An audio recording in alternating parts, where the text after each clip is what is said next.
A Werewolf Romance by Alpha's Claim Collection. Prologue. Before the moon witnessed her silence. Before the moon ever watched her carry his secret alone. Before the Alpha ever looked through her like she was made of glass. Before the pack ever cheered at the sound of her destruction. Nadia Voss believed one thing above everything else. She believed that life created in love could not be punished for existing. She believed that an Alpha who had whispered her name in the dark, who had held her like she was something rare, something worth keeping, could not look at her in the light and feel nothing. She believed that the child growing inside her, that tiny ember of warmth radiating silver in the dark of her own hands, was proof that the moon goddess had finally looked down at the Omega everyone overlooked and said, You are chosen. You matter. What lives inside you matters. She believed that truth would protect her. She believed that love, even unspoken, even secret, even fragile as new frost on old stone, was still love. She believed a child was sacred. She believed wrong. Because the pack she'd served since she could walk, whose warriors she'd healed, whose children she'd nursed through fever and poison and broken bone. That pack would stand in the moonlight and call her a liar, would call her child a weapon, would call her desperation manipulation, and her love entrapment. And the Alpha whose blood ran through the life she carried. He would open his mouth before the entire pack. And he would say one word. Exile. Not with rage. Not with guilt. With the clean, quiet efficiency of a man removing a problem from a ledger. They didn't just reject her. They buried her. And what they buried, learned to breathe underground. Welcome to Alpha's Claim. If you're new here, please subscribe and smash that like button. This growing pack of storytellers runs on your support. Drop a comment and tell me where in the world you're watching from. Now, let's return to the night Nadia still believed silence would keep her safe. Chapter 1: The Secret She Carried. The pack house breathed differently at 4 in the morning. Slower. Unguarded. The great communal structure that housed nearly 60 wolves settled into its bones at this hour, creaking softly, exhaling the warmth of sleeping bodies through old timber walls. Even the wolves who kept night rotation grew quiet around 3, their footsteps tapering into the soft rhythm of a world not yet ready to wake. Nadia had learned the pack house's sleeping hours the way she'd learned everything, carefully, quietly, without being taught. She stood in the narrow bathroom off the Omega quarters, door latched, back pressed against cold tile, both hands cradling her abdomen in the dark. She hadn't turned the light on. She didn't need to, because her hands were glowing. Not brightly, nothing so dramatic as that. Just a faint silver warmth, like moonlight caught in cupped palms, pulsing with the soft, steady rhythm of something alive and secret and entirely, terrifyingly real. She'd noticed it first 2 weeks ago, dismissed it as a trick of exhaustion. Then it came again, and again, always in the dark, always when she pressed her hands there, always with that same quiet silver insistence. I am here. I am here. I am here. 6 weeks. 6 weeks since the night that changed everything. And Nadia had spent every single one of them waiting for something she could not name. Waiting for him to come. Waiting for the world to shift the way it should when two people create something irreversible together. Waiting for the moon goddess, who was supposed to see all things, to intervene in the particular disaster her life had quietly become. The moon apparently had other priorities. She pressed her hands tighter against the warmth and let herself remember, just for a moment, just the way she always did in these pre-dawn hours when the rest of the pack was sleeping and she had no performance to maintain. She let herself remember the night itself. 6 weeks ago, a border raid had come without warning at dusk. 3 warriors down before the pack's fighters could fully mobilize. 2 more wounded in the retreat. Nadia had been in the eastern field collecting nightshade root when the first howls tore across the valley. She'd run not away from the sound but toward it, her healer's instinct overriding every Omega's learned lesson about staying back and staying small. She'd found them in the treeline.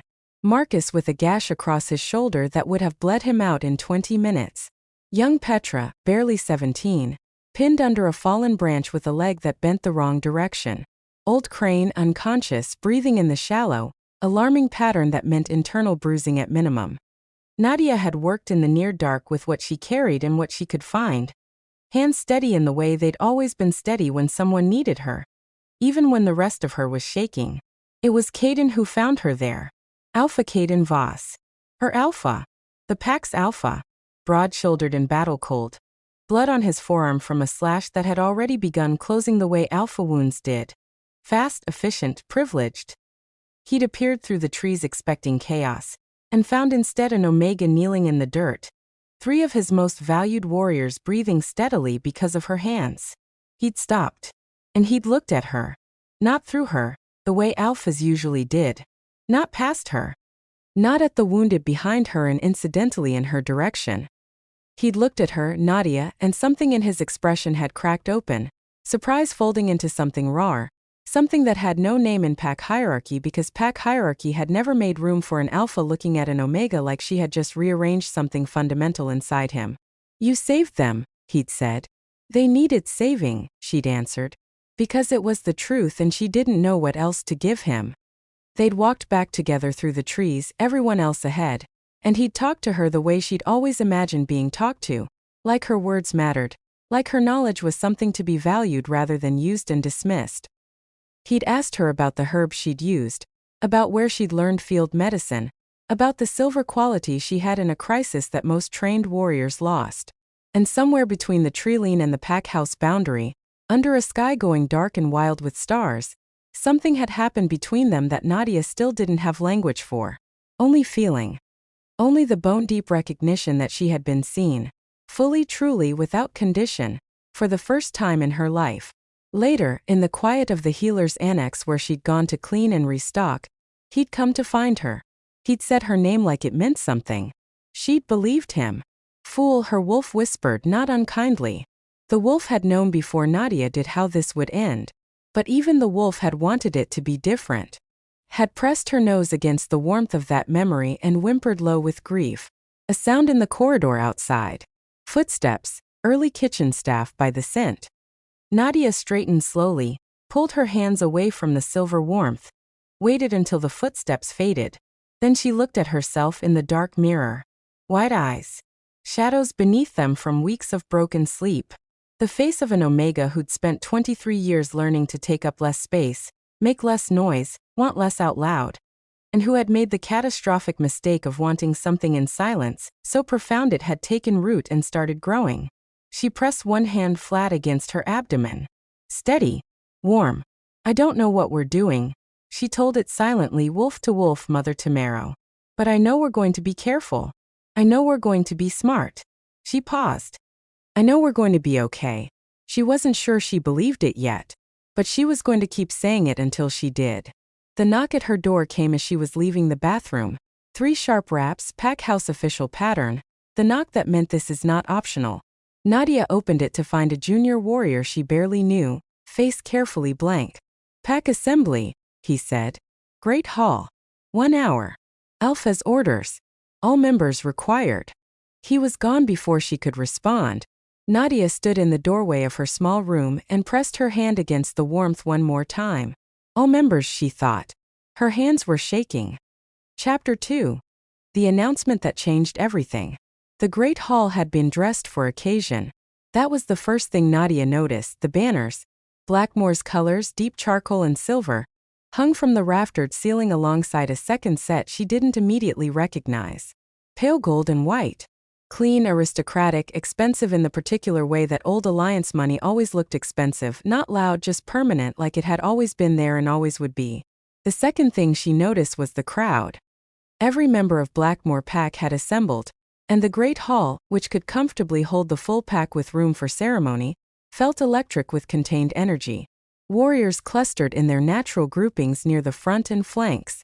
Elders occupied the elevated platform seats to the right of the central dais. Omegas and civilians stood toward the back and sides, designated, as always, to the spaces that held the worst sightlines and the least warmth from the hall's central fire. Nadia took her position near the back left pillar. Invisible by habit, comfortable in the shadow of the stone, she saw him immediately. Caden stood at the head of the hall, on the raised dais where his father had stood before him and his grandfather before that.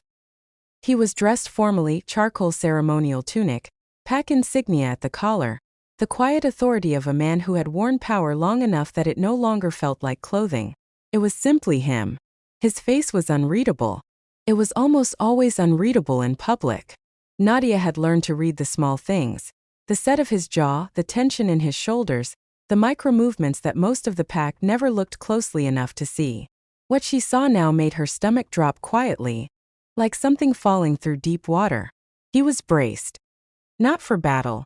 She knew that expression. This was something different. The brace of a man who had made a decision he intended to stand behind regardless of what it cost. Look at me, she thought. Not a plea, something older, more animal. Look at me and I will know what this is before he speaks. He didn't look at her. Blackmore. His voice filled the hall the way alpha voices did. Not just sound, but resonance, something that settled into the chest and demanded the body's attention. 6 months of alliance negotiations. 6 months of border talks, trade agreements, and mutual defense treaties. Today, those negotiations conclude. He paused. And in the pause, a door opened at the side of the hall. She walked in like she owned the floors beneath her feet. Serafina Crane was everything the daughter of an elder dynasty was trained to be, tall, poised, with the kind of beauty that had been curated over generations of strategic mating choices. Midnight hair arranged in elaborate braids threaded with pale gold. A gown the color of winter moonrise. A smile calibrated precisely to the warmth required for public consumption. She took her place beside Caden. The hall seemed to lean toward them. The Blackmore Crane alliance will be sealed, Caden continued, by the mating ceremony of Alpha Caden Voss and Lady Serafina Crane. The ceremony will take place on the next full moon. The hall erupted. Not in shock, in celebration. Warriors struck fists to chests in the old salute. Elder voices rose in formal approval. Pack members pressed together in the communal joy that good news carried through a wolf gathering. Warmth spreading through the room like a second fire lit. Nadia heard none of it. She stood at the back of the hall and the world reduced itself to a single point of sensation. The warmth beneath her hands where they had pressed instinctively against her abdomen. Silent and desperate and invisible. Her wolf made no sound. Not a whimper, not a snarl. Just a heavy, terrible silence that was somehow worse than either. Breathe, Nadia told herself. Not here. You don't fall here. Not in front of them. She breathed. Around her, pack members celebrated the alliance that would strengthen their borders and deepen their influence and secure their future. Nobody looked at the Omega near the back pillar whose world had just been quietly, efficiently, comprehensively destroyed. Nobody ever looked at her. She had spent her entire life making sure of it. She fixed her eyes on the middle distance and maintained her expression and counted her breaths and told herself she would think clearly later, would find a way through this, would figure out what truth required of her when she was somewhere private and quiet, and not surrounded by 60 wolves whose hearing could detect an elevated heartbeat. A body collided with her shoulder. Hard, careless. A senior warrior moving through the crowd, not watching, not caring. Nadia stumbled sideways, her hip catching the pillar, one hand flying out to catch herself. Nobody stopped. Nobody looked down. She righted herself alone, pressed her back against the stone, kept breathing. Across the hall, Serafina's pale eyes found her. Just for a moment, cutting through the crowd with surgical precision. Not recognition. Not curiosity. Awareness. The particular, deliberate awareness of a woman who had already catalogued every variable in a room and found one she intended to watch. Nadia looked away first. She was very, very good at looking away first. The celebration continued around her like weather, like something entirely indifferent to the woman standing still at its center. Later, when the assembly broke apart and the hall began to empty in the flowing, organic way of a pack returning to its daily patterns, Nadia moved with the crowd toward the main corridor. She was almost to the door when the current of bodies shifted and the corridor narrowed and she was suddenly, without warning, 3 feet from Caden, moving in opposite directions. Him toward his private wing, her toward anywhere else. Their eyes met. 1 heartbeat. 2. She watched him see her, the recognition crossing his face, immediate and unmistakable. Watched something move behind his eyes. Something that might have been discomfort or regret, or the particular dissonance of a man confronting evidence of a choice he'd already made and decided to live with. He looked at her the way you look at someone you're trying to forget. Then he walked past. And Nadia stood in the emptying corridor and understood. With the cold, clarifying precision of something that had always been true and had simply been waiting for her to see it. That she was a secret he had already decided to bury. The only question left was whether she would let him. Chapter 3. The letter she should never have written. She wrote it that night. Not impulsively. Nadia was not an impulsive woman. She had survived 23 years in a pack hierarchy designed to minimize her by being the opposite of impulsive. Careful. Measured. Patient in the particular exhausting way of those who have learned that acting too quickly costs more than waiting. She sat at the small desk in her room for 2 hours first, hands flat on the wood, and thought it through from every direction she could access. She could say nothing.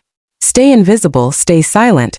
Let the pregnancy advance quietly and deal with consequences as they arrived. Her herbalist knowledge gave her options other omegas didn't have. She was not without choices in that direction.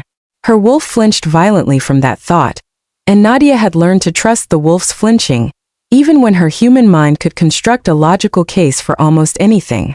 She could approach him directly, request a private meeting, speak face to face, watch his expression while she told him what his body had helped create. Her wolf considered this and went very still with an emotion Nadia recognized as fear. Not for herself, but for the child. For what visible desperation might look like to a man surrounded by elders with their own agendas. Or she could write it. Not a plea. Not a demand. Not a declaration designed to trap or manipulate or leverage. Just truth offered cleanly, without expectation of anything in return. The child is yours. I ask for nothing except that you know. She wrote it in 11 sentences. Read it back 4 times. Remove the sentence where she'd written I trusted you, because trust was not the point and sentiment would only give them ammunition. Remove the sentence where she'd written I am not afraid, because it was a lie and she built her survival on refusing to lie to herself. What remained was fact. Clean and quiet and devastating the way facts sometimes were. She folded it. Sealed it with plain wax. Not pack-marked, not formal. Just a letter from one person to another, asking for nothing except to be known. Milo was 17, and had the round-faced earnestness of a boy not yet cynical enough to calculate the risk of kindness. He'd helped her carry herb stores twice a week for 2 years, always on time, always careful with the glass bottles, always honest when he'd dropped something rather than trying to hide it. She trusted his honesty even if she didn't fully trust his discretion. She found him in the kitchen yard just before the pack house settled for the night. Milo. She kept her voice easy, unremarkable. I need you to deliver something. Tonight if possible. Privately. He looked at the letter, looked at her, and nodded with the uncomplicated willingness of someone who had not yet learned to ask questions whose answers they might not want. To who? The Alpha, she said. Directly to him. Not to his staff, not slipped under a door. Into his hands. Milo nodded again. Tucked the letter inside his jacket. Left without ceremony. Nadia went back to her room. She didn't sleep. She hadn't slept properly in 6 weeks, and tonight the hope was too loud, the fear too present. She lay on her back in the dark and stared at the ceiling and listened to the pack house breathe and told herself she had done the right thing. She had given him the truth. Whatever happened now was at least honest. What she didn't know, couldn't know, had no way of knowing because she had trusted a 17-year-old boy who still believed in the basic decency of authority figures. Was that Milo had delivered the letter exactly as instructed. He'd walked it to the Alpha wing. Knocked on the first door he found. Asked, with the earnest helpfulness of a boy who didn't yet know what harm looked like in formal clothing, whether this could be passed to the Alpha directly. The door had been opened by Elder Dorvan. Old. Sharp-featured. Serafina Crane's uncle by blood and her architect by design. The man who had spent 3 months arranging the pieces of this alliance like a chess player who considered several moves ahead and tolerated no variables he hadn't personally introduced. He'd looked at the letter in Milo's outstretched hand. He'd looked at the Omega's handwriting on the outside, small and careful and unmistakably Nadia's. He'd smiled the particular smile of a man who had been waiting for someone to hand him exactly the tool he needed. I'll see that he gets it, Dorvan had said warmly. Milo had thanked him and gone to bed satisfied with a task well completed. In his private study, Elder Dorvan broke the seal, read the 11 sentences once, and sat back in his chair with the quiet, satisfied expression of a chess player watching a piece move itself directly into position. He didn't see a mother. He saw a problem. And Elder Dorvan had always been very, very good at solving problems. Chapter 4, Summoned. The message came 3 days before the mating ceremony. Routine herbalist review. Elder Council chambers. 3rd hour. Nothing unusual. The elders conducted quarterly reviews of all pack specialists, and Nadia's position as head herbalist meant these summonses arrived with regularity. She'd attended 11 of them over 3 years. They followed a predictable format. Inventory assessment, requests for specific medicinal preparations, occasionally a question about a warrior's ongoing treatment or a pup's persistent illness. She almost didn't bring her field kit. At the last moment, standing in the doorway of her workroom, she picked it up. The worn leather satchel she carried on border calls and emergency responses, packed with the tools and compounds that were second nature to her hands. A herbalist without her kit was a carpenter without hands. Even for routine reviews, she carried it. She would later understand that instinct as the wolf's quiet insistence. Her wolf, who knew before she did that she was not walking to a review. The Elder Council chambers occupied the oldest wing of the pack house, stone-walled, low-ceilinged, smelling of wood smoke and old authority. Nadia had been in them perhaps a dozen times in her life. She pushed open the heavy oak door, satchel over her shoulder, composure arranged in the practiced ease of a woman who had learned to enter every room like she had every right to be there even when every message she'd ever received from the world suggested otherwise. She stopped. This was not a review panel. The long table that dominated the chamber was fully occupied. 7 elders in formal sitting arrangement, the configuration used for pack tribunal proceedings. Elder Dorvan at the center, silver-haired and still as old stone. Elder Moira to his right, her expression already hardened into its judgment shape. Elder Senna at the far end, older than all of them, watching Nadia's entrance with eyes that held something unreadable. Not cruelty, not approval. Something that might have been discomfort, if Nadia could imagine Elder Senna feeling uncomfortable. And at the head of the table, Caden. He sat with the stillness of a man who had prepared himself for something, both hands flat on the table's surface, his gaze fixed on the middle distance at an angle that landed precisely nowhere near her face. Nadia's wolf went silent in the way she'd learned to recognize as warning. Not fear. Attention. Every sense sharpening. She stepped fully into the room. Let the door close behind her. Did not take the chair that had been positioned in the center of the floor. Positioned, she now understood. Not for a participant in a discussion but for a subject in a proceeding. She stood beside it instead. Omega Nadia Voss. Elder Dorvan's voice was the practiced warmth of a man who had delivered difficult things often enough to have refined the performance. Thank you for coming. Please sit. I'll stand, she said quietly. Thank you. A small pause. She watched him recalibrate. As you prefer. He folded his hands on the table. We've called this review to address certain matters that have come to the Council's attention. Matters of some sensitivity. What matters? Nadia asked because she had learned that asking directly sometimes shortened the performance by enough to matter. Dorvan glanced at the elder to his left, who slid a single folded paper to the center of the table. Her letter.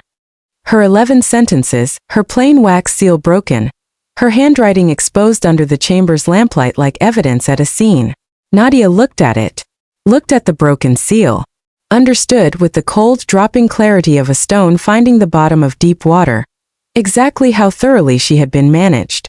The Council, Elder Dorvan said, his tone shifting now, the warmth receding, something more precise replacing it, has reviewed the content of a communication sent by you to Alpha Voss.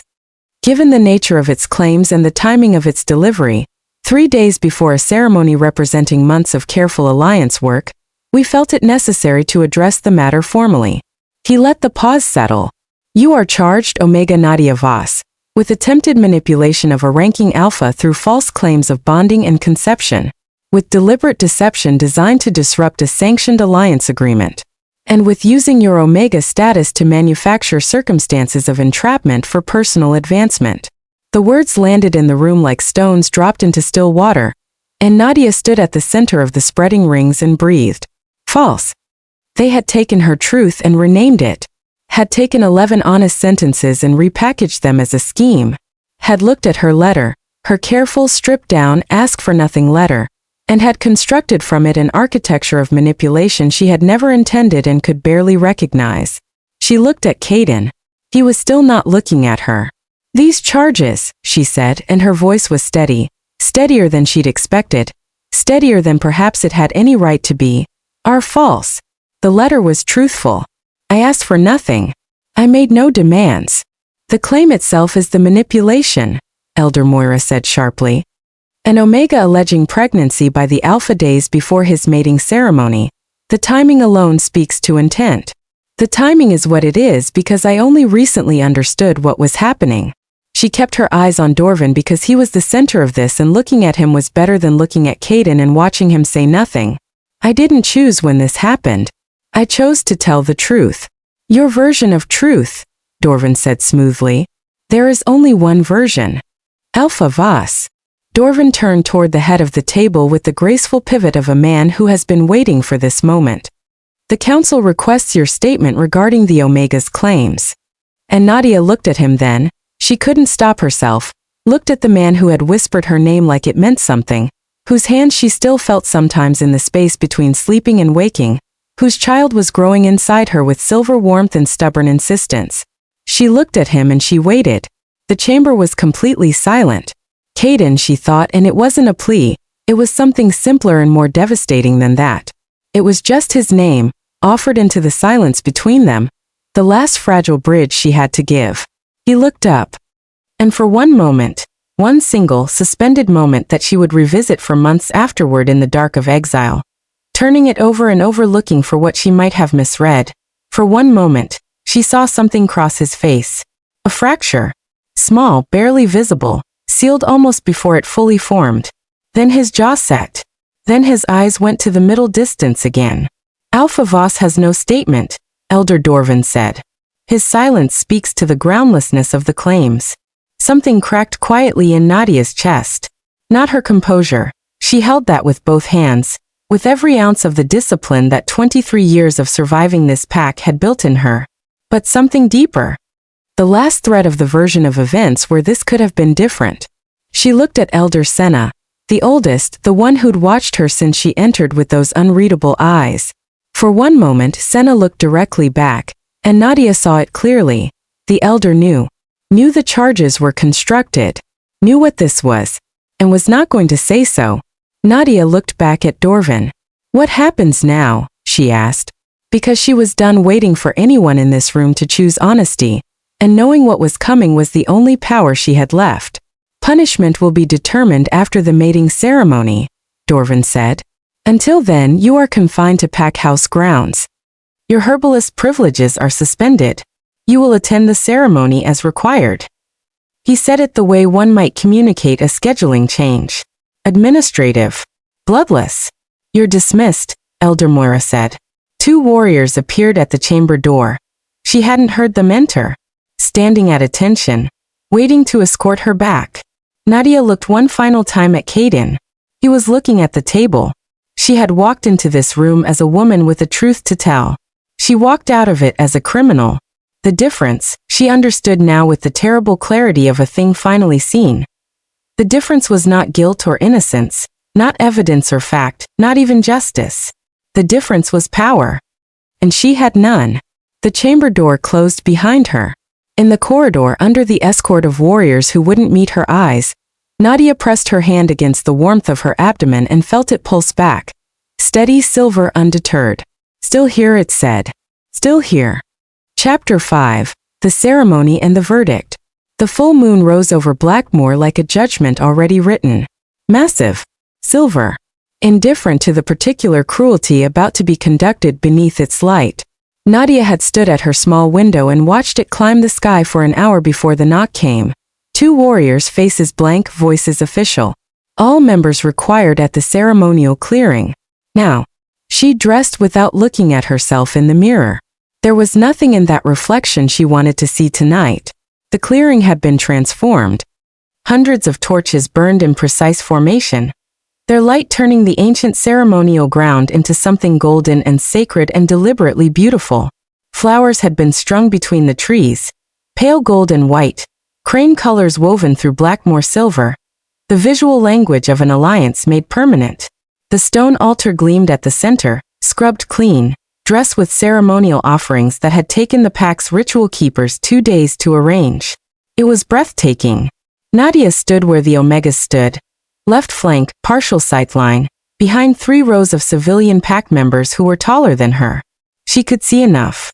She'd made sure of that, positioning herself at the edge of the grouping where the torchlight didn't quite reach, where shadows gave her the small mercy of partial invisibility. She was 5 weeks pregnant. She was standing in the dark watching the father of her child prepare to bond himself to another woman before the moon, and the pack, and every ancient tradition that made such things permanent. Her wolf was very, very quiet. Not the silence of submission. Nadia had learned, these past weeks, to distinguish between those 2 silences. This was not her wolf making herself small. This was her wolf watching, cataloging. The deliberate stillness of a predator who has not yet decided what to do, but has absolutely decided that whatever she does, it will be chosen rather than endured.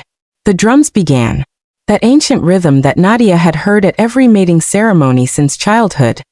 Low and steady and resonant enough to feel in the sternum, but tonight it felt different. Tonight it felt like a countdown. Serafina entered the clearing from the northern path, and the pack's collective breath caught in the way it always did when something beautiful moved through firelight. She wore white silk and her family's pale gold at the collar and wrists, her dark hair arranged in the elaborate ceremonial style of a woman who had been prepared for this moment since she was old enough to understand what alliances meant. She walked with the ease of complete certainty, not arrogance, something more settled than that. The bearing of a woman who had never been asked to doubt her right to the space she occupied. Nadia watched her, and felt nothing she hadn't already felt in the 3 days since the tribunal. The grief had already completed its first passage through her. What remained was something quieter and more durable. Caden entered from the eastern path. And despite everything, despite the tribunal, despite his silence, despite 11 honest sentences repackaged as criminal intent, despite all of it, Nadia's wolf pressed toward him with an ache so old and so involuntary it bypassed every conscious defense she'd constructed. Stop, Nadia told her. The wolf pressed harder for one more breath, then went still. The ceremony unfolded with the terrible beauty that wolf mating ceremonies always carried. Elder Dorvan presiding with sonorous authority, the ancient words in the old language flowing across the clearing like water finding its level, the pack responding in the call and response pattern learned before most of them could shift. Caden and Serafina stood at the altar. Elder Dorvan bound their wrists with the ceremonial cord, silver thread braided with pack colors, tied in the knot that tradition held could only be severed by death or mutual dissolution before the full pack's witness. Do you claim this wolf as mate, as equal, as the one your blood chooses freely? I claim her, Caden said. His voice was steady. Nadia pressed her hand against her abdomen. Do you claim this wolf as mate, as equal, as the one your blood chooses freely? I claim him, Serafina said. And she looked up at Caden with an expression of composed satisfaction that Nadia thought, with distant clarity, probably looked exactly like love from the outside. The pack erupted. Howls tore upward toward the moon. Dozens of voices layering into the communal sound that wolves made when the pack celebrated, a sound that was warmth and belonging and collective joy rendered into something that resonated in the chest and demanded response. Warriors shifted partially, showing their wolves in celebration. Pups ran between adult legs. Elders clasped hands in formal acknowledgement. The moon watched from above, and Nadia stood in the shadows of the left flank, and the warmth beneath her hand pulsed its steady silver pulse, and she breathed. This is not the end, she told herself.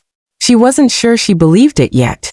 But then Elder Dorvan raised his staff, and the celebration quieted. Before we feast, Dorvan said, his voice carrying easily over the settling crowd, there remains one matter of pack law requiring resolution. The moon demands order. The pack demands honesty. Justice delayed is justice denied. Nadia felt the change before she understood it. The subtle current of attention in the crowd shifting, redirecting, bodies turning with the instinctive communal movement of wolves following the focus of their elder's gaze. Toward her. Omega Nadia Voss, Dorvan said. Come forward. She had known it was coming. She had spent 3 days knowing it was coming. And still, her body resisted for one full breath before she made herself move, stepping out of the shadows, through the gap in the crowd that opened around her with the instinctive social distancing of a pack who had already been told what she was. She walked to the altar. The same altar where Caden and Serafina still stood, the ceremonial cord still at their wrists. Serafina had shifted slightly to the side, creating distance with the graceful efficiency of a woman who understood optics. Caden had not moved. Nadia stopped at the base of the altar steps and looked out at the assembled pack, and the assembled pack looked back at her. She saw curiosity. She saw the particular hungry anticipation that public proceedings drew from crowds who would never have called themselves cruel, but found other people's misfortune genuinely compelling. She saw a few faces that held something gentler, young Petra, whose leg she'd set in the treeline 6 weeks ago, watching with wide troubled eyes. Rourke, the senior tracker she barely knew, standing at the far edge of the warrior grouping with his arms crossed and his expression carefully, deliberately, conspicuously neutral. And in the crowd she saw Milo. 17 years old, round-faced, honest, standing very still with his eyes fixed on the ground, his hands gripping each other at his waist, the posture of a boy who had understood too late what he'd handed to the wrong person and was living in the particular anguish of an irreversible mistake. She didn't blame him. She looked away before he could see her looking so he wouldn't have to carry that too. Elder Dorvan addressed the pack. He was gifted at this, at the performance of justice, at making the construction of a narrative sound like the delivery of fact. He outlined the charges with the measured gravity of a man grieved by the necessity of public proceeding. He described the letter with carefully chosen framing. An Omega scheme, a calculated attempt, a manipulation designed to fracture the alliance that had cost the pack months of careful negotiation. With each sentence, Nadia watched the crowd's face shift. This was how it worked. She'd always known abstractly how it worked, how a crowd began neutral and was walked step by careful step, toward a predetermined conclusion by someone who controlled the framing. She'd known it intellectually. She'd never stood at the center of it before. Alpha Voss, Dorvan said finally, turning toward Caden with the formal gravity of a man presenting an inevitable conclusion.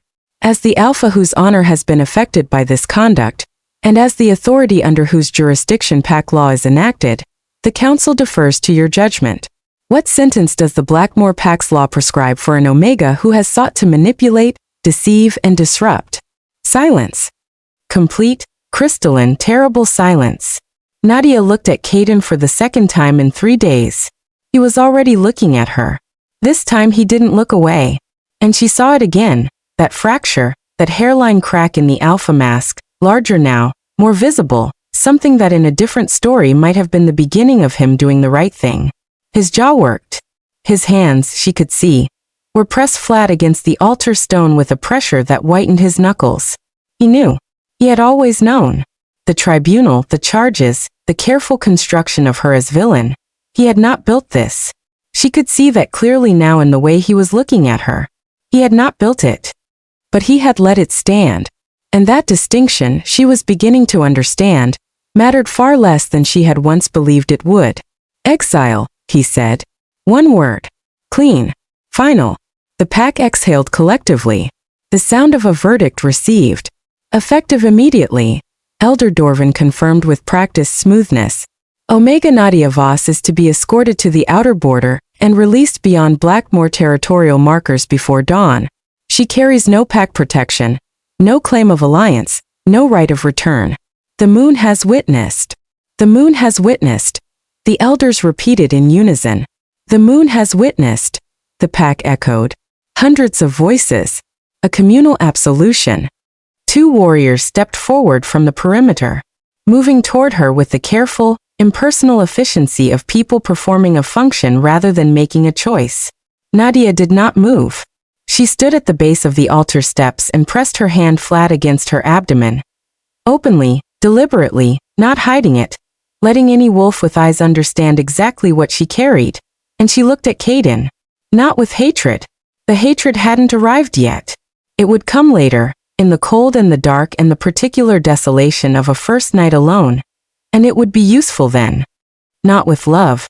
because she was beginning to understand that what she'd felt had always been more about her need to be chosen than about who he actually was. She looked at him with the clear, unflinching regard of a woman who had finally stopped waiting for someone else to name what was real. She spoke quietly. Quietly enough that only Alpha hearing could catch it across the distance between them. "The moon remembers," she said. "Even when Alphas forget." She let them take her.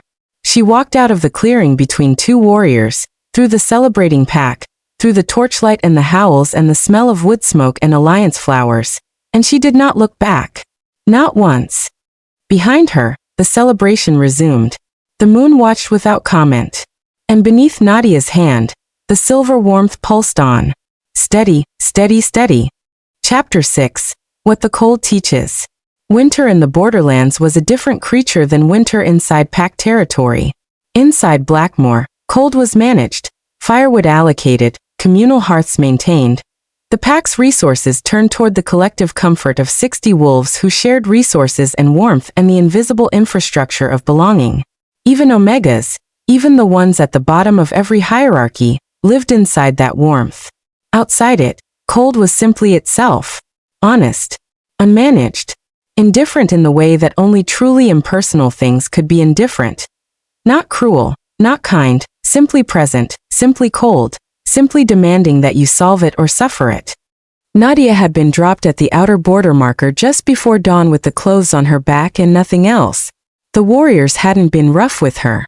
That had surprised her, in the numb, distant way that small things surprised her that first night.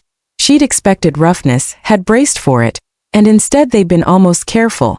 Rourke had been one of the two. He hadn't spoken during the walk to the border. At the marker stone, he'd paused for just a moment before turning back, and something had shifted in his posture, the barely perceptible weight of a man placing something down that he couldn't afford to carry.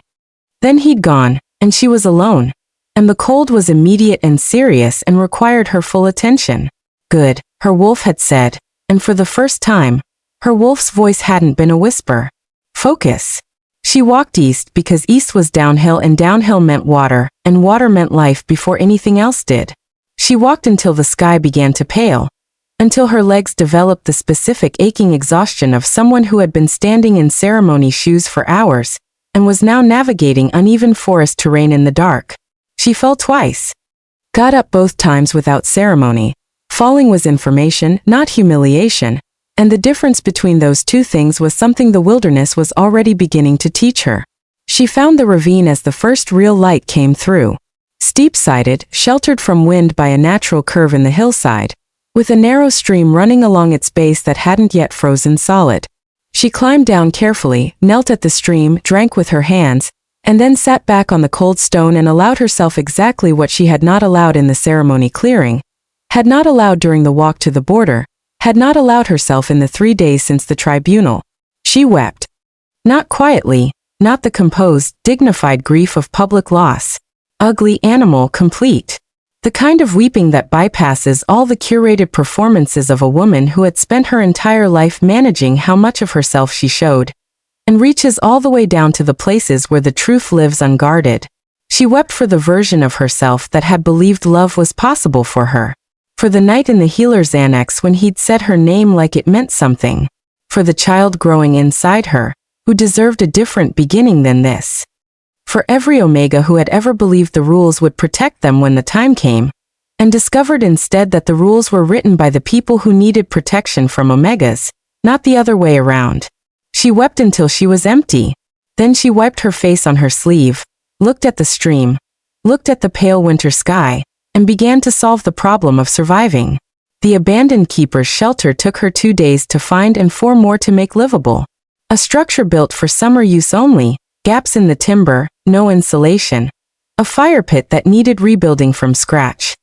But the bones were sound and the roof was mostly intact, and it was hers in the way that mattered most right now, which was that no one else was in it.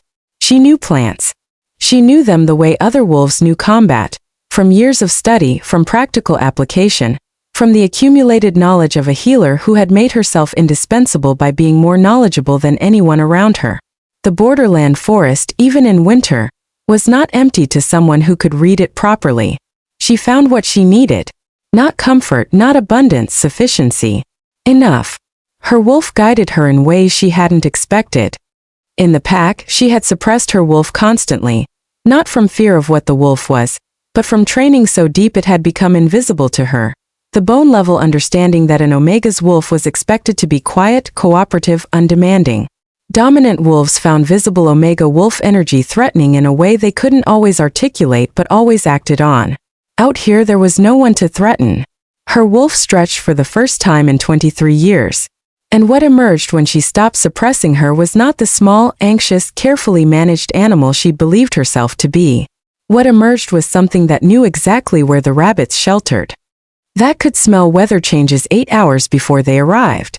That navigated by moonlight with a sureness that felt ancestral rather than learned.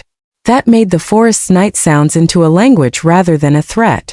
"This is who we are," her wolf said quietly one evening, as they sat together at the shelter entrance watching the moon rise for the 4th time since Exile. "This is who we've always been." "I know," Nadia said aloud because she was alone and could. On the 7th night she talked to the baby. Not out loud, she wasn't sure she was ready for out loud. But inward, wolf to wolf, the way she'd heard elder she-wolves describe doing with pregnancies that carried unusual qualities. The silver warmth had grown noticeably stronger in the nights since Exile. Less aglow now and more a presence, something with its own quality of attention, its own particular aliveness that felt distinct from her own. "I don't know what we're doing," she told it, pressing both palms flat against the warmth. "I don't have a plan past tomorrow yet. I don't have walls worth mentioning or enough food for more than a week, and I don't know what the next full moon looks like from out here." She paused. "But I know we're not dying out here. Not for them. Not because they decided we weren't worth keeping." The warmth pulsed. Once. Twice. "Still here," it said. "Still here." She heard the footsteps 3 nights later. Heavy, deliberate. A wolf who wasn't trying to hide her approach, which meant either confidence or communication. Nadia rose from her fire without urgency, let her wolf come fully forward, and turned to face the tree line. The wolf that emerged was lean and scar-marked, with the particular bearing of a creature who had survived many winters alone, and found the experience clarifying rather than diminishing. She shifted to human form a few feet from the shelter's edge, a woman perhaps 10 years older than Nadia, sharp-featured, with eyes that assessed everything in a single sweep and catalogued it permanently. She looked at Nadia. She looked at the shelter, its rebuilt fire pit, its repaired walls, its organized stores. She looked back at Nadia with the specific expression of someone revising their expectations upward. "You're in my territory," she said. "Not aggression, information." "I didn't know it was claimed," Nadia replied. "I'll move if you need me to." The woman, Ren, she would learn, just Ren, no pack name because she'd burned her pack name years ago and didn't miss it, studied her for another long moment. Then her gaze dropped to Nadia's hands, still pressed against her abdomen. And something remarkable happened to Ren's expression. The sharp assessment dissolving into something Nadia had never expected to see on a stranger's face in the middle of a borderland winter night. "Genuine shock." "What are you?" Ren whispered. She wasn't looking at Nadia anymore. She was staring at the silver warmth visible through Nadia's hands, glowing quietly in the darkness, steady and ancient and impossible to dismiss. "What?" Ren said again, her voice dropping to something between reverence and alarm. "Is that child?" Chapter 7, The Child the Moon Marked. Ren didn't frighten easily. Nadia understood this within the first hour of knowing her.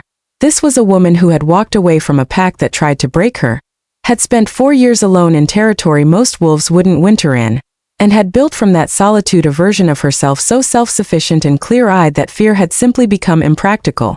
Ren didn't frighten easily. She was frightened now. Not for herself. Nadia could scent the distinction. Not the fear of personal threat but the fear of something vast and significant, the way ancient wolves in old stories were said to respond when the moon spoke directly into the clearing. The fear of witnessing something that rearranged the size of the world. They sat across the rebuilt fire, and Ren told her what she knew. "Lunar bloodline pregnancy," Ren said, her eyes returning again and again to the silver warmth that Nadia had stopped trying to conceal. "I've never seen one. My grandmother's grandmother saw one. She talked about it her entire life. The only thing that ever made her go quiet in the middle of speaking. Said it looked like the moon had reached down and taken a personal interest. What does it mean? Nadia asked. It means the child carries royal wolf blood from both sides. Ren's voice was careful, precise, like someone laying out a map over uncertain terrain. Not alpha blood, that's common enough. Older than that. The original bloodlines. Before packs, before hierarchy, before alphas decided to organize everything into dominance ladders and call it civilization. Nadia absorbed this slowly. I'm an omega.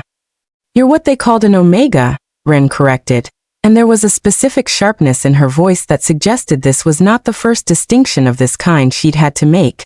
Do you know where your mother came from? Her pack collapsed when she was young. She never talked about it. Records were. Nadia stopped. Destroyed. The records were destroyed. Ren nodded as though this confirmed something.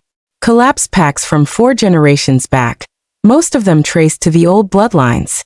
When the Great Territorial Wars happened, the families with lunar blood were specifically targeted. Other alphas wanted what they carried eliminated, so the hierarchy would stay clean. She paused. Some of them survived by making themselves invisible, by teaching their children to make themselves invisible. Omega classification was the perfect cover. Nobody looks twice at an omega. Nadia thought about her mother, about the way she taught Nadia, from the time she was old enough to understand instruction, to stay quiet, to be useful without being visible, to never let her wolf come fully forward in public. She knew Nadia thought. She knew what we carried, and she was afraid of exactly this. Caden's bloodline, she said. Old Blackmore founders, Ren said. I know the territory histories. His great-great-grandfather was rumored to carry it. Why do you think Blackmore's borders have held while every pack around them has fragmented? There's something in that land that responds to the bloodline. The pack never knew what to attribute it to. Put it down to alpha strength and stopped asking questions. She leaned forward. Together 2 dormant lunar lines, neither of you knowing what you carried. Together you made something that hasn't existed in this territory in living memory. Maybe longer. Her voice dropped to something that was almost careful. That child, Nadia. That child doesn't just carry power. That child is the kind of wolf that territories organize themselves around. That packs follow not from hierarchy but from recognition. That the moon herself takes interest in. The fire crackled between them. Nadia sat with the weight of it. This information, enormous and world-rearranging, and delivered in a borderland shelter in the middle of winter by a scarred rogue woman she'd met 40 minutes ago, and felt it settle into the place where grief had been, occupying that space with something that was not yet hope but was adjacent to it. They threw this away, she thought. They exiled this. Dorvan, with his careful politics and his constructed charges and his satisfied smile. He looked at what we carried and saw only a problem to be managed. He had no idea. Her wolf, listening to this thought, made a sound that was not quite a growl and not quite a laugh but somewhere between them. Ancient and satisfied. They never do, her wolf said. You need to understand something, Ren said, watching Nadia's face with her sharp, cataloging eyes. When word of this spreads, and it will spread, because things like this cannot be contained indefinitely, the established packs will not respond with celebration. The alphas who have built their authority on bloodline hierarchy will see this child as a threat to every structure they've spent generations defending. I know, Nadia said. Blackmore will come for you. I know. You need to be further than 3 days' travel from their border before you're further along. You need. Ren. Nadia looked at her steadily. I know. I've been solving problems since they dropped me at the border marker with nothing but the clothes I was wearing. I understand the stakes. I just needed to understand what I was protecting. She pressed her hands against the warmth. Now I know. Something shifted in Ren's expression. The sharp assessment softened, just slightly around the edges. A sound from the tree line, distant, carried on a changing wind.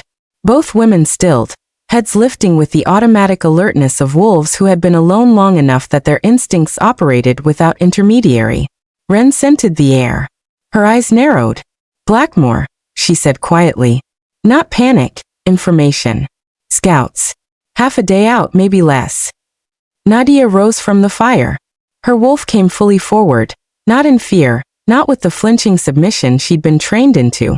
Something cleaner.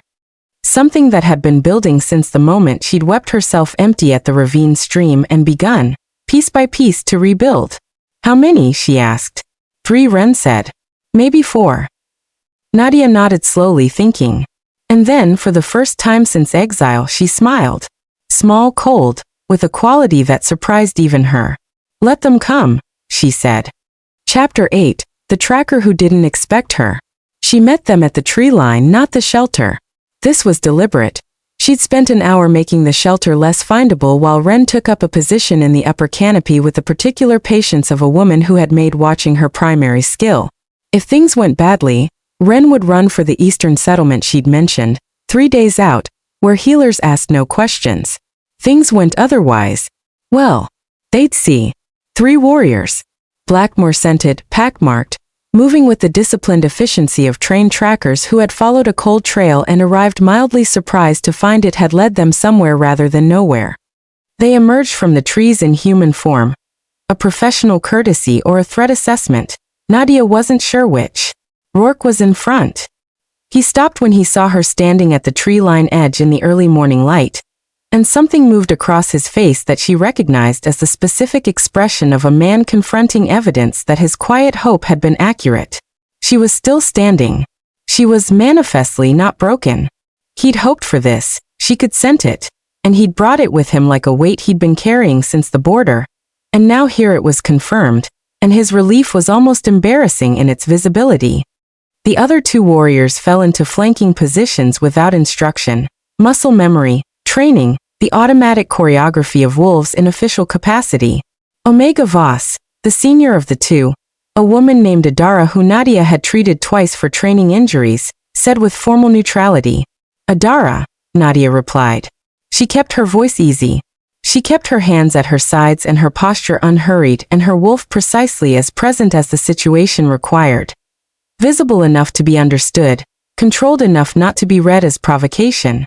You've been tracked to this location as part of a routine border security sweep, Adara continued, delivering her official framing with the particular flatness of someone who had been given words to say, and was saying them because she'd been told to, not because she believed them. Of course, Nadia said. Rourke had said nothing yet. He stood at the front of the group and watched her with an expression caught between professional necessity and personal conflict, and something that she identified, with mild surprise, as shame. Good, she thought. Hold on to that. Elder Dorvan's directive, Adara continued, requires confirmation that you have relocated beyond the 3rd territorial boundary, and no longer constitute a presence within Blackmore's zone of influence. You are also advised that any return to Blackmore territory will be considered a territorial incursion and handled accordingly, Nadia finished. Adara's recitation paused. Yes, she said carefully. Handled, Nadia repeated. She let the word sit in the morning air between them. You mean killed? Nobody answered. The silence was its own answer, and they all knew it. And the knowing sat among the 4 of them in the winter morning with the particular discomfort of a truth that official language had been designed specifically to avoid having to state plainly. She looked at each of them in turn. Adara, with her formal neutrality and her careful posture. The 3rd warrior, young, barely 20, who was looking at the ground and would likely lie awake tonight rearranging what he'd told himself about what kind of assignments he was willing to carry out. And Rourke, who was still watching her with that unguarded shame. Tell me something, Nadia said, and her voice was quiet, conversational, the voice she used when she wanted something heard rather than defended against. When you walked me to the border marker, when you stood at the boundary stone and turned back, did you feel good about it? Rourke said nothing. Because I'm not asking to punish you, she continued. I'm genuinely asking. I want to understand what it costs to do what you did. What this costs. She gestured slightly toward the 3 of them. I want to know if it registers at all. A long silence. Adara looked at Rourke. The young warrior still studied the ground. Rourke exhaled through his nose. No, he said. His voice was rough. It didn't feel good. But you did it anyway. I have a pact to. I know, Nadia said. Not cruelty. Just completion. I know. Everyone has a pact to protect. A hierarchy to maintain. Practical reason. I know. She looked at him steadily. You should go, she said. Tell Dorvin I'm beyond the third boundary. It'll be true by tomorrow evening. Adara nodded once and began to move. The young warrior followed with visible relief. Rourke lingered, one beat, two, and Nadia watched him construct and discard several things he seemed to want to say. Then he looked just past her left shoulder, into the middle distance, speaking to no one in particular in a voice pitched low enough that official hearing wouldn't apply. There's a healer's settlement, he said. 3 days east. Follow the second stream past the granite ridge. They don't ask where you came from. They don't ask what you're running from. A pause. They do good work. He turned and walked after the others without waiting for her response. Nadia stood at the tree line and watched them go until the forest swallowed them completely. Then she exhaled slowly through her nose and looked up through bare winter branches at a sky that was cold and pale, and entirely indifferent to the small kindness that had just been offered inside it. East, she said aloud to no one, to the child, to the wolf, to whoever was listening. We go east. Above her, Ren dropped silently from the canopy and landed beside her without ceremony. I heard, Ren said. I know, Nadia replied. They looked at each other. I know the settlement he means, Ren said. I've passed through it twice. They're good people. Will you come? Ren was quiet for a moment. Looking east, the direction the stream ran. The direction the world opened into something neither of them had mapped yet. Someone has to make sure you don't deliver that child in a ditch, she said finally. Nadia almost smiled. Thank you, she said. Ren shrugged. Already moving. Don't thank me. Keep up. Chapter 9. What she built from ruins. For months changed things. Not in the way that dramatic transformation was supposed to work. Not overnight, not with a single defining moment of revelation.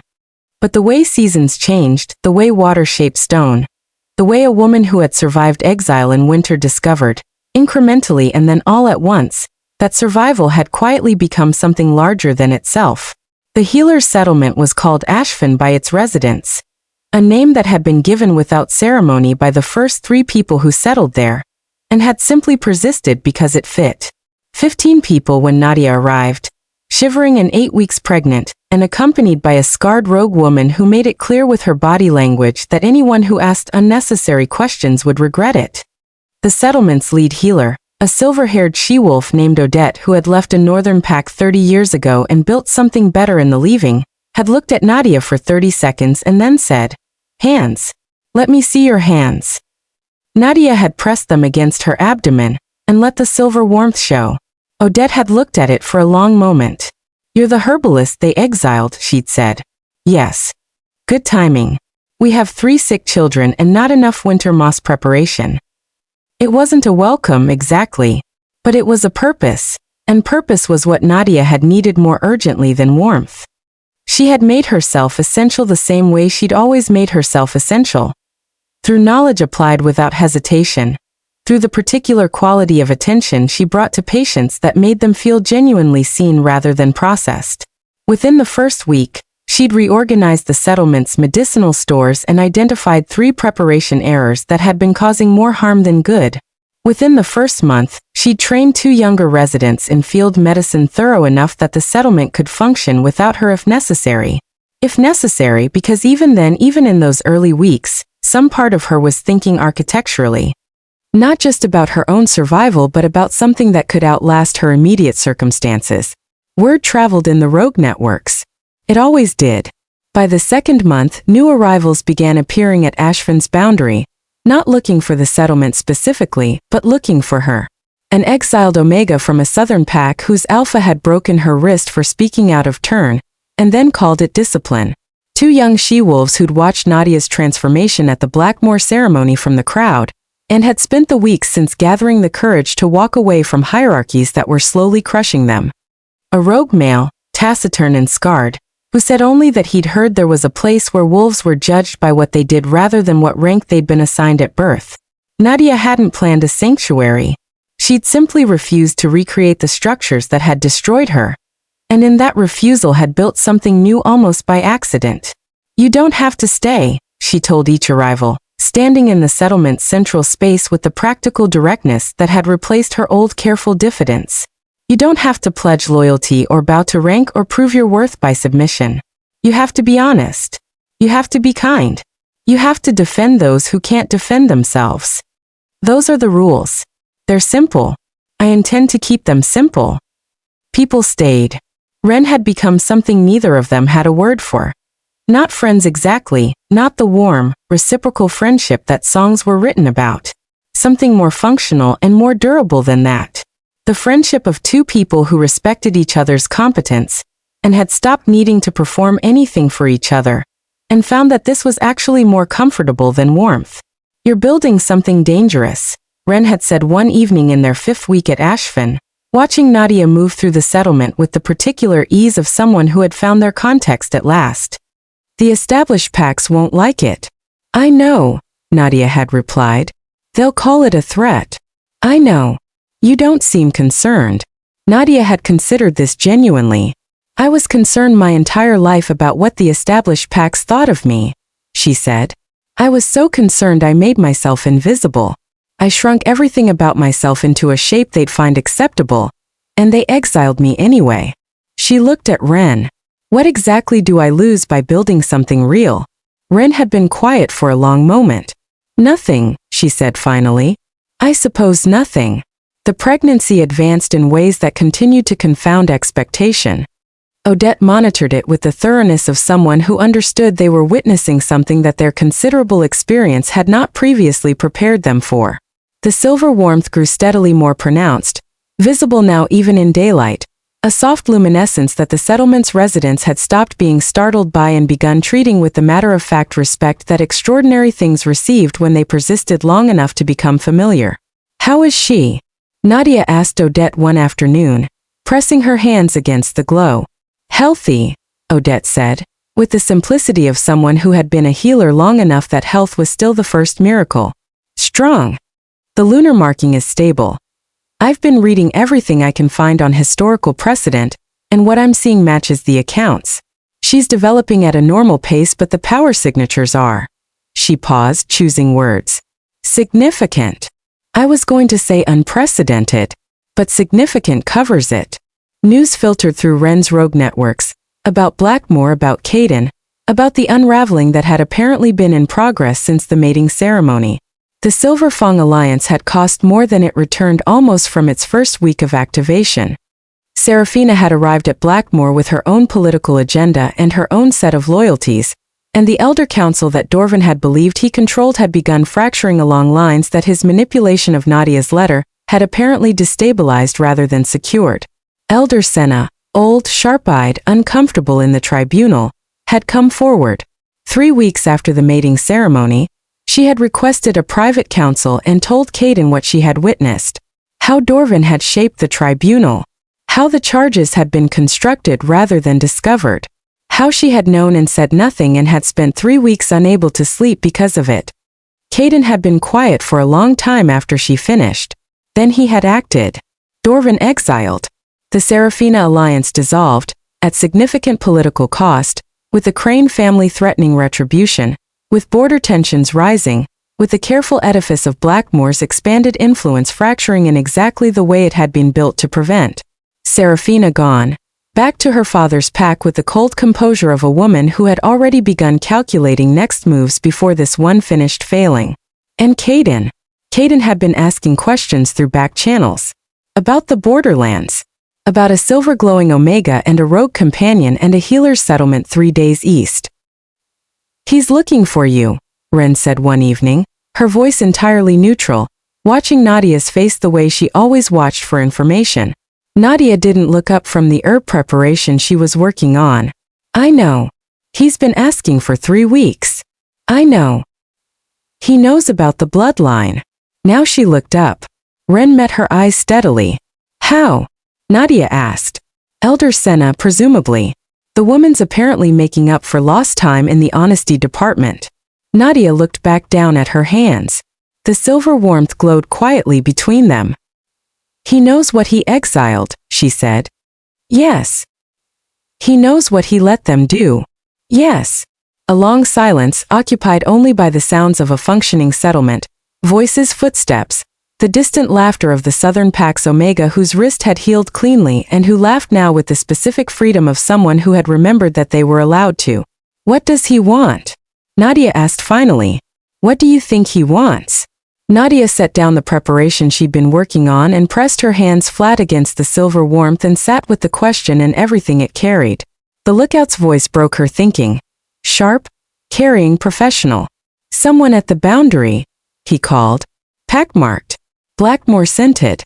Says he comes alone." Ren stood without urgency and looked at Nadia with the expression of a woman willing to take a signal from someone with more investment in the outcome. "He says he'll kneel," the lookout added, "if she asks him to." The settlement went quiet.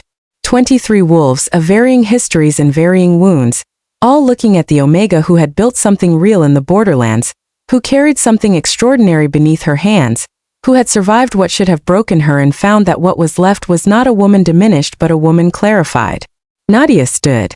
"Tell him," she said quietly, "to wait." Chapter 10, The Alpha at her door. She made him wait 30 minutes. Not from cruelty, she was past cruelty, had discovered in the process of surviving that cruelty required a specific kind of investment in the other person's suffering that she no longer had energy for. She made him wait because she needed those 30 minutes to be entirely herself before she walked into the space he occupied, to gather every piece of the woman she'd built in 4 months of exile, and make sure all of them were present and none of them had been left behind in the version of herself that would have run to him. She walked to the boundary alone. Ren offered. She declined. This was hers. He was standing at the settlement's outer marker, the tree-line boundary that she'd established in her first weeks here. Stone markers spaced evenly, clear enough that no one could claim they hadn't understood the edge of the territory. He stood on his side of it. He'd understood the message in that, or had been smart enough to observe it. Caden Voss, for months, had done visible work on him. He was leaner, not in the way of physical hardship, but in the way of someone who had been carrying a weight that had burned fuel he hadn't replenished. The Alpha authority was still there, in his posture, in the way the air organized itself slightly differently around a dominant wolf, but it had a different quality now. Less like armor. More like something he wore and had recently become uncertain about the necessity of. He looked at her. She let him look. Let him see what 4 months had made. The pregnancy visible now, rounded and present and unmistakable. The silver warmth, the constant glow in daylight. The quality in her posture that had replaced careful diffidence with something steadier and more permanent. Not hardness, not anger, just a woman who had been comprehensively stripped of every protection except her own substance and had discovered that her own substance was more than sufficient. He looked like someone confronting the full scope of what they'd lost. Good, Nadia thought, without particular satisfaction. Let that be real. Nadia, he said. Her name in his voice. And there it was, the thing she'd been steeling herself against. The reason she'd needed 30 minutes and not 3. Her name in his voice still carried the specific frequency of the night. He'd first said it like it meant something. And some part of her that was more animal than architectural heard it and ached. She let the ache exist. She just didn't let it make any decisions. Alpha Blackridge, she replied. Something flickered across his face at the formality. He accepted it. I've been looking for you, he said. I know. For weeks. I know that too. He exhaled, looked briefly at the ground, then back at her with the direct, unflinching eye contact of a man who had made a decision to be honest and was holding himself to it. The charges against you were constructed, he said. Dorvan intercepted your letter before it reached me. Everything the tribunal presented was shaped by him. The framing, the timing, the witnesses. By the time I understood the full scope of what had happened, the ceremony was. He stopped. That's not an excuse. I'm not presenting it as one. I'm telling you because you deserve to have the truth of what actually happened. I know, Nadia said. I told you word travels. I know about Dorvan, about Elder Senna, about the alliance dissolving. I know the full story. Then you know I didn't build what happened to you. Yes. Nadia. But you let it stand. Her voice remained quiet. This was not a performance of pain. It was simply accurate. You sat at that table and you heard those charges and something in you knew they were wrong, or at least that they were insufficient. I saw it on your face. And you said nothing. And at the ceremony, when they called me forward in front of the entire pack, when they read those charges aloud to everyone I'd spent my life among, you opened your mouth and you said one word. The word sat between them. He didn't try to reframe it. Didn't reach for the political context, the practical impossibility of the position, the months of alliance pressure that had preceded that moment. He just stood in it. Yes, he said. Why? She asked. Not wound, genuine inquiry. What were you afraid of that was larger than what you were doing to me? He was quiet for a long time. Losing the pack, he said finally. Dorvan had half the elders, the alliance terms, the political pressure of 2 territories watching. I told myself there was no clean move. I told myself there was no option that didn't cost more than I could. He stopped. I told myself a lot of things that night that I've spent 4 months understanding were insufficient. And now I know I chose my crown over your life. There's no framing that makes that better. I'm not here to ask you to make it better. She looked at him. At this man who had come without his pack, without his authority, without anything except himself and what he was willing to admit. Then what are you here for? She asked. He looked at her abdomen. At the silver warmth glowing steadily between them in the afternoon light. Something in his expression cracked open. Not in the quick dramatic way of a man performing grief, but in the slow way of something structural giving way. Something that had been holding against pressure for a long time, and had finally exhausted itself. I'm here because I want to know her, he said, and his voice broke on the last word. Just slightly. Just enough. I'm here because I need to stand in front of you and say, what I allowed to happen to you was wrong. Not politically wrong, not strategically miscalculated. Wrong. And I know that doesn't undo it. I know you don't owe me anything because I finally understand that. But I needed to say it to your face. Nadia stood in the twilight at the boundary of everything she'd built and listened to him say the true thing she'd once needed desperately to hear, and felt it land differently than she'd expected. Not as relief, not as vindication, but as information. As the confirmation of something she'd quietly suspected. It was too late. Not because she wanted it to be, not from bitterness or pride. She'd moved past both of those in the ravine where she'd wept herself empty, but simply because it was. Because the version of herself that would have been healed by these words had been replaced by a version who didn't need them anymore. Come back, Caden said quietly. Please. The alliance is dissolved. Dorvan is gone. The pack is ready, more than ready. Elder Senna has been speaking about you. About what you carry. About what the bloodline means. There are people who... Come back to what? Nadia asked. He stopped. To Blackmore. To your rightful place. To my rightful place. She repeated the phrase slowly, not mockingly, just examining it. Caden, do you understand what I've built here? He looked past her at the settlement, at the warm lights beginning to emerge in the early dark, at the shapes of people moving through a space that functioned and breathed and looked, from the outside, like something that had been built with intention rather than desperation. Yes, he said softly. I built this without permission, without pack sanction, without an Alpha's approval or an Elder Council's sign-off or any structure that the world I came from would recognize as legitimate. She pressed her hands against the silver warmth. I built this by simply deciding that the rules I'd been given were insufficient and choosing different ones. And it worked. People came. Not because I demanded it. Because they chose it. She looked at him steadily. You're asking me to return to a system that exiled me. To accept rehabilitation from the same authority that built the charges.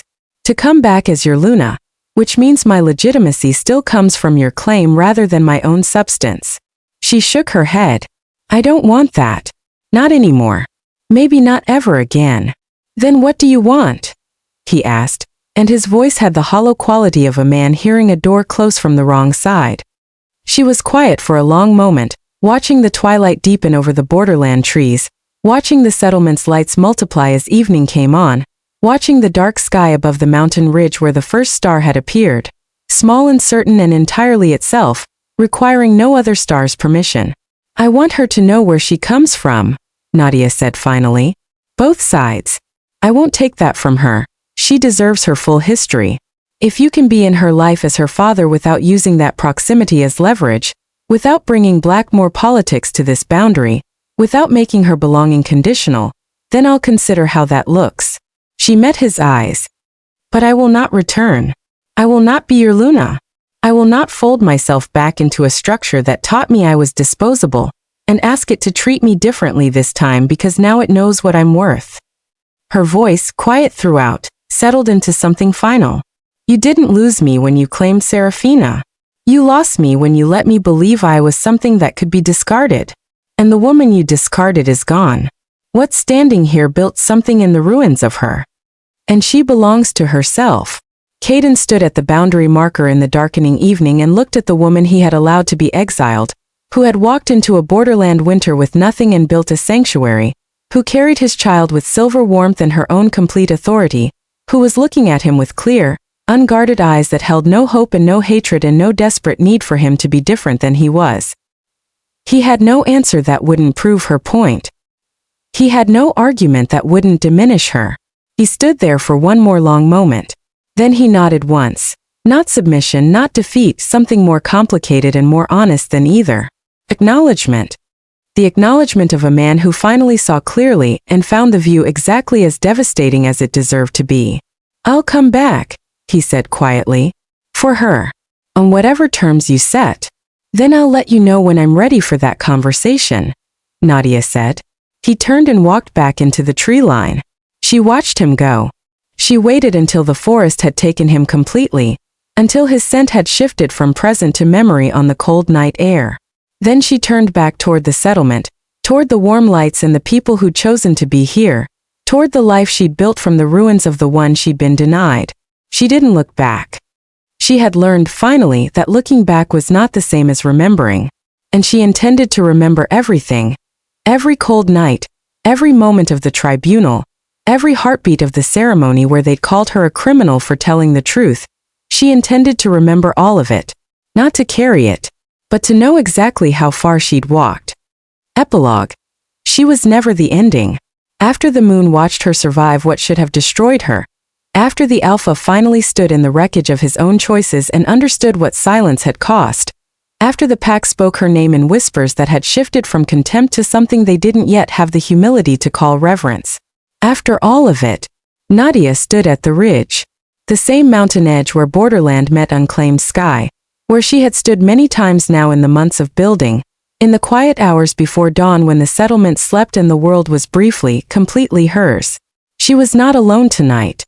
The child had come 3 weeks ago, not easily because extraordinary things rarely arrived easily, but steadily, with the particular stubborn persistence that Nadia had already begun to recognize as her daughter's defining characteristic.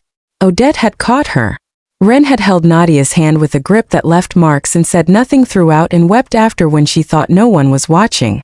She was small, as new things were small, and she glowed.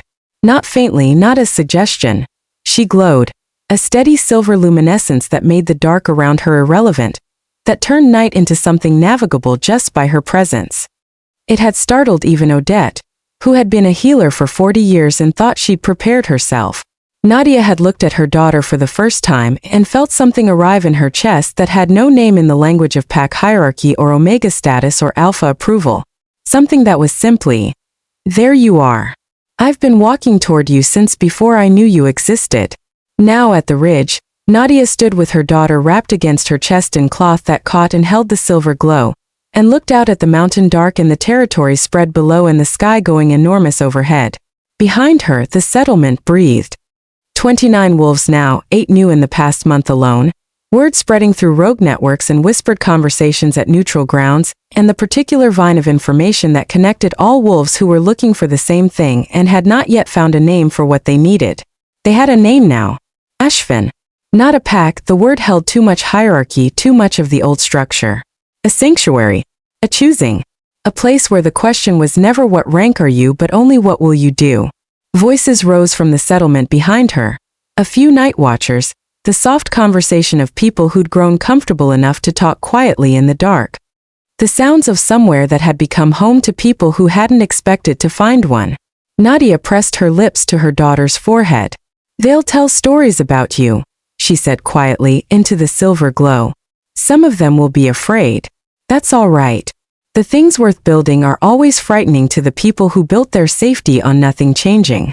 The child's eyes were open, impossibly alert for 3 weeks old, watching her mother's face with the focused attention of someone cataloging the most important information in their world. But some of them, Nadia continued, will be so tired of the old stories. So tired of dominance and submission and hierarchy and the endless performance of who is less than whom. And those ones, they'll come here. The way the others have. The way you and I came here, even if we came the long way around. She looked out at the mountains.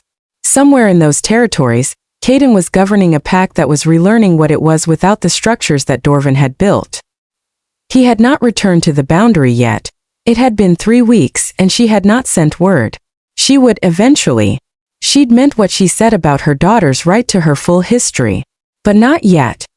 There were things she was still learning about herself that she wanted to understand before she invited complexity back inside the boundary. She was not afraid of the complexity. She was simply, for the first time in her life, in no hurry. Somewhere in the rogue networks, her name was being said. The silver wolf of the borderlands. The Omega they exiled. The healer who built a sanctuary. The woman who carried a lunar-marked child and met an alpha at the boundary and sent him home without his ask. She didn't need those stories. Let other wolves tell them for their own reasons. For courage, for permission, for the particular sustenance that comes from knowing someone else survived the thing you're currently inside. She just needed to be here. At this ridge. Under this moon. With this child, this glow, this hard-won quiet. They called you an Omega and meant it as a ceiling, she thought, not at anyone in particular. At the world, maybe. At the version of herself that had knelt in the mud in a ruined white gown, and believed she had nothing left. They put that word on you when you were born, and they meant it to be the whole of your story. They didn't know you yet. They didn't know what you'd do with the ruins. The full moon reached its apex, massive silver, watching without judgment the way it had always watched, the way it would continue watching long after every alpha and elder and political alliance had finished mattering. Nadia looked up at it. She did not ask it for anything. Did not pray, did not petition, did not wait for a sign. She simply looked at it, and the moon looked back, and between them passed the quiet understanding of two things that had always been exactly what they were, and had simply waited for the right conditions to make that visible. Behind her, the sanctuary glowed. Ahead of her, the territory spread wide and unfinished and full of wolves who were tired of the old story. In her arms, her daughter burned silver and steady and beginning. Nadia took a breath of cold mountain air and felt it fill her completely, not the corseted, insufficient breath of a woman performing acceptability, but the full, unrestricted breath of a woman standing in the exact right place. She had not been saved. She had not been chosen, not by a pack, not by an alpha, not by any authority outside herself. She had simply refused in the end to let them be the end. And from that refusal she had built this. They buried her, the story would say, in the years that came after. And what she built from underground, it outlasted every wall they'd raised to contain her. The moon had known. It had always known. It was only waiting for her to remember too. If Nadia's story found something in your chest that needed finding, if you've ever been called less than you were and chose to build anyway, drop a comment below. Tell me where you're watching from. Tell me what you would have said at that boundary. Tell me what you're building in the ruins of something that tried to be your ending. Subscribe to Alpha's Claim channel. The pack is growing. The stories are just beginning. And remember, the ones they exile always carry the most light.